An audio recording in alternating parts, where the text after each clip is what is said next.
네, 8월 25일 장윤선의 취재 편의점 시작하겠습니다. 애청자 여러분 건강하게 잘 주말 지내셨습니까? 네, 저는 지금 입이 얼 정도로 사실은 매우 피곤합니다. 주말 사이에 저희가 도쿄 현지에서 취재해서 여러분들께 실시간 날 것 그대로 한일 정상회담 현장 취재해서 보도해 드렸습니다. 애청자 여러분들께서 너무나 뜨거운 반응을 보내주셔서 저희도 정말 그야말로 감흡합니다. 항상 현장을 뛰는 보람을 저는 이제 애청자분들의 반응을 통해서 느끼고 있는데요. 지금 이 순간에도 많은 분들께서 장 기자님 주말에도 수고 많으셨어요. 네, 너무 안 쉬세요. 항상 감사합니다라고 하셨는데요. 그러니까요. 좀 제가 어제 저녁 비행기를 타고 서울에 도착한 시간이 한 10시 20분 정도 된 것 같고요.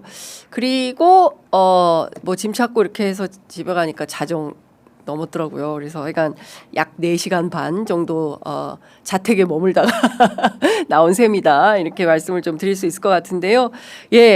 오늘 방송하시네요. 힘드시겠지만 방송을 기다렸습니다. 감사합니다 하셨어요. 일본까지 다녀오시고 여독은 괜찮나요? 힘드셨겠어요. 힘드셔서 어째요? 어떡해요? 쉬어야 될 텐데 일본 취재 고생 많으셨습니다. 수고하셨어요. 이렇게 댓글들 여러분들 너무 감사합니다. 대한민국 그 빛의 혁명으로 국민주권정부가 탄생하고 첫 번째 한일 정상회담이었습니다. 굉장히 1박 2일 타이트한 일정이긴 했지만 전반적인 일정을 소화한 이재명 대통령의 내용을 쭉 종합을 해보면 그야말로 살인적인 노동 강도였다. 저도 많이 힘들지만 아마도 지금 미국 현지에서 계속 이어서 회담을 이어가고 있을 우리 정부 당국자 그리고 특히 이재명 대통령을 포함한 당국자 일행은 저보다 한 곱하기 1000배 이상은 매우 필요할 것이다 라는 생각이 좀 듭니다. 일단 저희가 밤사이에 취재를 해본 결과 이번에 이재명 대통령의 그 방일에 대해서 성공적이었다는 평가는 굉장히 많이 쏟아지고 있습니다. 물론 제가 첫 번째 질문을 어제 위성락 안보실장에게도 던졌지만 과거사 문제와 관련해서는 여전히 상당히 미흡하고 어떻게 문제를 풀어가야 할 것인가에 대한 고민이 많이 있는 것이 사실입니다.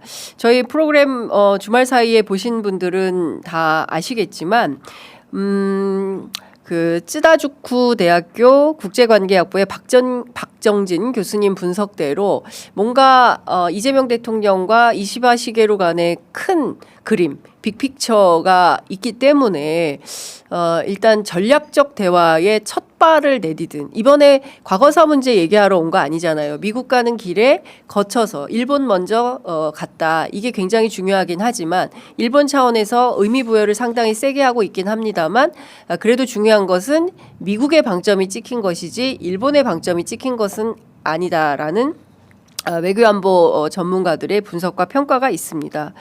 그리고 무엇보다 사실은 저도 깜짝 놀랐는데 한국의 트럼프라는 식으로 이재명 대통령에 대해서 한국의 극우 보수 언론들보다도 훨씬 더 극악한 보도를 일본 언론들이 하고 있었다는 거예요. 일종의 이제 이재명 악마화의 화신이었고 반일 대통령 뭐 지금 미국에서는 뭐 그 트럼프 진영 포함해서 보수 쪽에서 반미 대통령 이렇게 네이밍하고 있는데 반일 반미 그러니까 저 사람하고는 뭘 같이 일을 도모할 수가 없어라는 프레임을 상당히 세게 만들고 있었는데 요미우리 신문을 선택해서 일면 머릿 기사를 포함해서 모두 9개 면을 털어서 보도할 정도로 이재명이라는 사람이 악마가 아니네.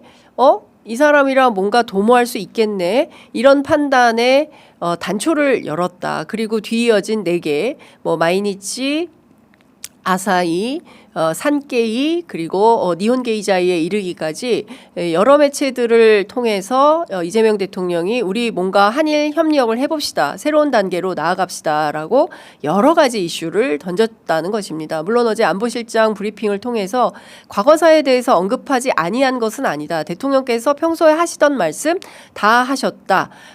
계묘늑약이라고 했습니다.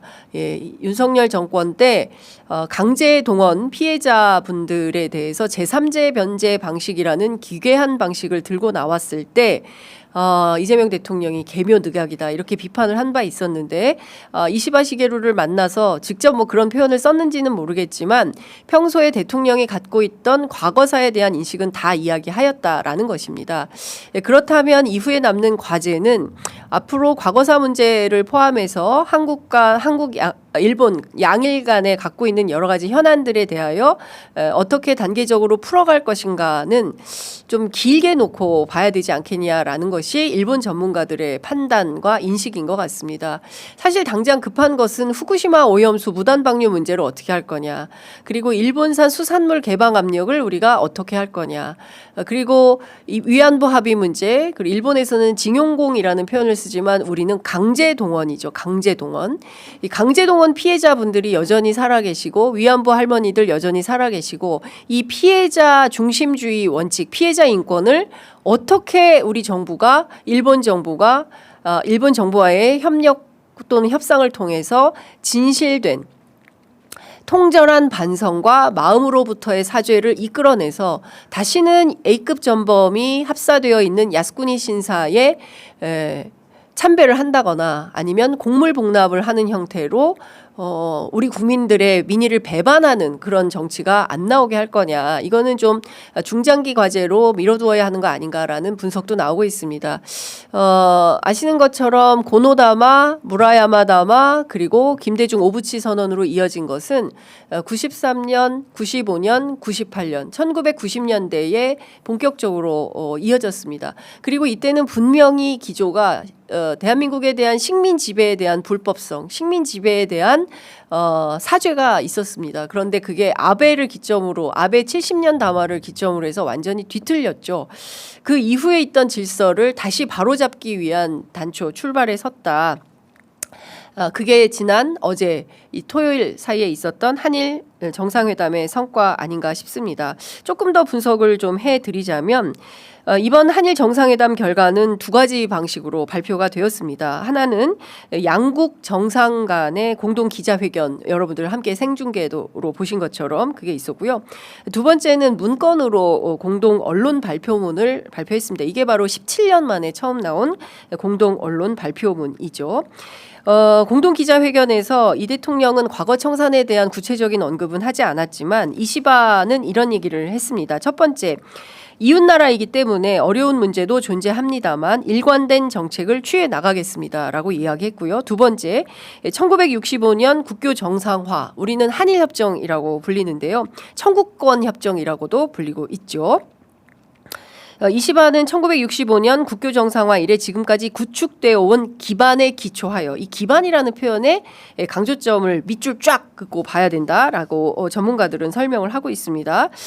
기초하여 이란 관계, 우리는 한일 관계인데 이시바는 이란이라고 쓰죠. 이란 관계에 양호한 기초 아래 이란 관계를 안정적으로 크게 발전시켜 나간다는 데 일치했습니다라고 주장을 했습니다. 그리고 우리 측 입장에서 볼 때는 이 대목이 굉장히 주목해볼 만한 대목이죠.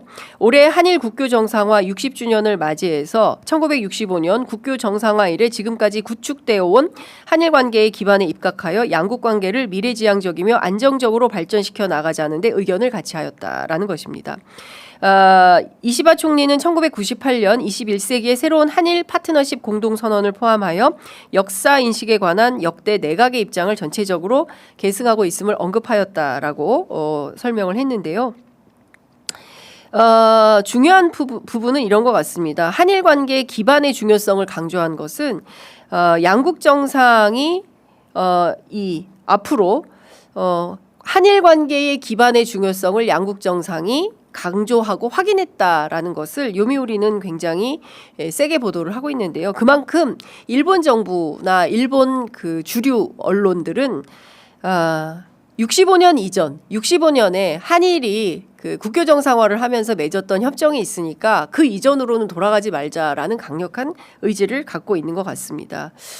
우리 정부가 사죄와 반성 그리고 피해자분들에 대한 배상을 요구하고 있는 것에 대하여 그때 우리가 다 약속했잖아. 털고 넘어가자라는 게 이제 일본의 주장인데 우리는 제가 앞서 말씀드린 대로 대법원 판결을 통해서 그리고 위안부 합의에 대해서도 우리 민변 변호사들의 끈질긴 노력으로 3번이나 소송을 해서 이것은 일본 정부가 배상을 해야 된다라는 판결을 끌어낸 바 있습니다. 그러니까 두 가지 다 법원 판결로 인해서 받아낸 확약된 일본 정부의 사죄와 반성 그리고 배상을 받아야 되는 측면이 있는 겁니다. 그 부분에 대해서 여전히 일본 정부가 간과하고 있는 데에 대하여는 우리가 끊임없이 요구를 하지 않으면 안 된다. 특히 저 같은 언론인들이 지속적으로 문제 제기를 해야 경각심이 생기고 이 문제에 대해서 우리 정부도 간과하지 아니하고 나아갈 수 있지 않을까라는 생각을 하게 됩니다. 자, 전체적으로 저희가 좀 평가를 해볼 때 한일 관계에서 가장 중요한 건 역사 바로 세우기 아니겠습니까? 과거 청산 문제입니다. 큰 틀에서 보면 일본 쪽에 상당히 기운 결론이다라는 전문가들의 진단이 나오고 있습니다. 중요한 것은 시민사회 그리고 역사학계 에서 주문하고 있는 피해자 인권, 피해자 중심주의 관점에서 또 이것은 또 국익의 관점도 간과하기 어려운 측면이 있습니다. 근데 그런 측면에서 적극적으로 우리가 해야 될 것들, 양보받지 않고 얻어내야 될 것들은 얻어내야 되지 않을까라는 판단이 들어서 제가 다시 한번 정리를 해봤습니다. 그리고 특히나 제가 좀 주목했던 대목은 질문 기회가 많지 않아 가지고 한 번밖에 없거든요.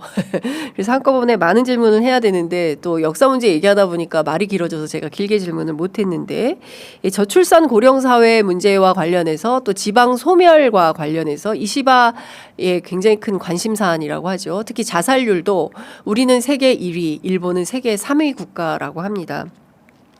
이런 사회적 문제에 대해서도 한일 양국이 공동 논의를 시작했다는 것은 대단히 이례적인 일이죠. 사회 문제 협력에 대해서는 그동안 없었습니다. 뭐 문화 개방 이런 요구는 있었지만 대중문화 개방 이런 요구는 있었지만요. 앞으로 폭넓게 한일 관계를 새롭게 좀 건설하겠다라는 판단을 하고 있는 것 같습니다. 과거에 김대중 오부치 때 여러 가지 협력 과제들이 있었는데요. 그때 한일 시민사회가 함께 공동 역사 교과서를 집필하자라고 시도했던 일도 있었습니다. 그러니까 한일 양국이 평화를 매개로 해서 이 지역의 항구적인 평화, 아시아 태평양 지역의 항구적인 평화를 위해서 시민사회가 머리를 맞대고 그리고 정부 차원에서 적극적으로 협력할 것은 협력하면서 미래로 나아가기 위한 과거의 잘못된 역사를 확실히 청산하는 계기와 그런 역할을 해야 되지 않을까 싶습니다. 박정진 교수께서 올해를 시작으로 해서 2028년 되면 김대중 오부치 선언이 나온 지 30년이 되는 해이기 때문에 그때 기간에 맞춰서 지금보다는 훨씬 더 진전된 안을 만들기 위한 전략대화의 단초를 열었으니 지금부터 차관급 레벨 그리고 위원회급 레벨 그리고 또 시민사회 레벨에서 다종다기한 협력 과제들 과거에 대해서 반성할 건 반성하고 일본은 역사 교육을 거의 안 한다는 거잖아요. 식민 지배에 대해서 근현대사가 모두 16페이지인데 그 중에서 1900 한국에 대해서 식민 지배를 했던 36년의 역사에 대해서는 한 장짜리로 배운답니다. 그게 한 장짜리로 압축될 수 있는 일입니까? 이런 것부터 바꿔야 되겠죠. 앞서 말씀드린 대로 공동 역사 교과서 집필을 통해서 제대로 된 역사 교육을 할 필요가 있다. 그에 비하면 한국은 확실하게 역사 교육을 제대로 하고 있기 때문에 우리가 응원봉을 들고 굉장히 20대 보수화를 걱정했지만 응원봉을 들고 제일 먼저 광장으로 뛰쳐나왔던 것은 민주주의를 지키겠다고 뛰쳐나왔던 것은 바로 누구입니까? 10대, 20대, 30대 청년 학생들이었다라는 생각이 좀 드는 겁니다. 이제 그런 측면에서는 우리가 상당한 자부심을 가지고 이 나라의 민주주의를 지켜갈 수 있겠다라는 생각을 할 수 있을 것 같습니다. 한일 정상회담 관련해서 저희가 싱크 마련한 게 있는데요. 일단 그 얘기 듣고 저희가 다음 주제로 넘어가도록 하겠습니다.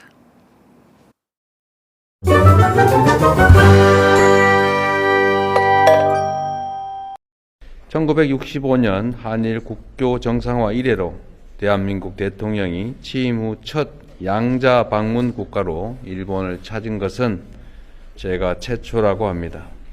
이 점도 우리가 한일 관계를 얼마나 중시하는가를 보여주는 매우 중요한 의미라고 생각합니다. 저와 이시바 총리는 오늘 정상회담을 통해 다양한 주제를 두고 허심탄회하게 논의했고, 이를 정상회담 공동 결과 문서로 발표하기로 합의하였습니다. 이 또한 17년 만에 처음 있는 일이라고 합니다. 오늘을 계기로 양국 정상 간 셔틀 외교도 재개되었습니다. 이는 민주 대한민국의 복귀 이후 한일 관계가 조속히 정상 궤도에 올랐음을 보여주는 것입니다. 오늘 회담에서 저와 이시바 총리는 한일 관계 발전 방향과 주요 실질 협력 방안, 한반도 평화와 북한 문제, 주요 글로벌 현안 등에 대해 심도 있게 논의하였습니다.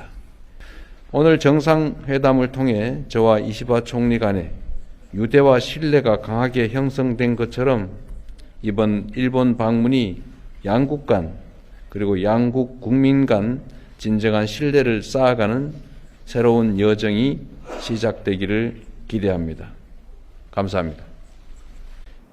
네, 이재명 대통령 오전 8시 14분에 인스타그램을 통해서 한일 정상회담에 대한 보고, 국민 보고 메시지를 발표했습니다. 속보기 때문에 일단 요거부터 제가 설명을 좀 드리도록 하겠습니다. 이재명의 오늘 국민 여러분께 보고 드립니다. 한일 정상회담을 통해서 한일 관계 전반과 점차 복잡해지는 지역 국제 현안들을 심도 깊게 논의했다라는 내용과 스가 요시히데 전 총리 포함해서 한일 의원연맹 간부진들 그리고 노다 요시히코 입헌민주당 대표 등 일본의 주요 정치 지도자들을 만나서 미래지향적 상색 협력이라는 공동 목표를 재확인하고 협력 의지를 다졌다라고 얘기를 하면서요. 제일 마지막 대목이 의미가 있는 것 같습니다. 한국과 일본은 마당을 함께 쓰는 중요한 동반자입니다. 과거를 직시하되 미래로 나아가는 지혜를 발휘해야 할 때입니다. 아마도 시민사회에서 주말 사이에 상당히 비판 논평이 많이 나왔기 때문에 이 내용을 말씀을 하시는 것 같아요. 과거를 직시하되 미래로 나아가는 지혜를 발휘해야 할 때이다. 다가올 10년 그리고 100년을 준비하면서 대한민국은 일본과 굳건한 신뢰를 바탕으로 평화와 상생, 공동 번영의 길을 함께 걸어가겠습니다라는 입장을 밝혔습니다. 예, 과거를 직시하되 미래로 나아가는 지혜를 발휘해야 할 때입니다. 과거를 제대로 일본이 직시하지 않고 있기 때문에 계속 문제가 생기는 것이죠. 일본이 제대로 된 과거 직시를 할 수 있도록 앞으로 차관급 전략대와 그리고 수많은 저출산 고령 사회, 자살률 문제, 농업 단위, 그리고 지방 소멸 문제 여러 단위별로 전략 대화를 하는 것처럼 과거사 문제에 대해서도 깊이 있는 논의가 이어지기를 기대합니다. 자, 다음 뉴스로 넘어가겠습니다.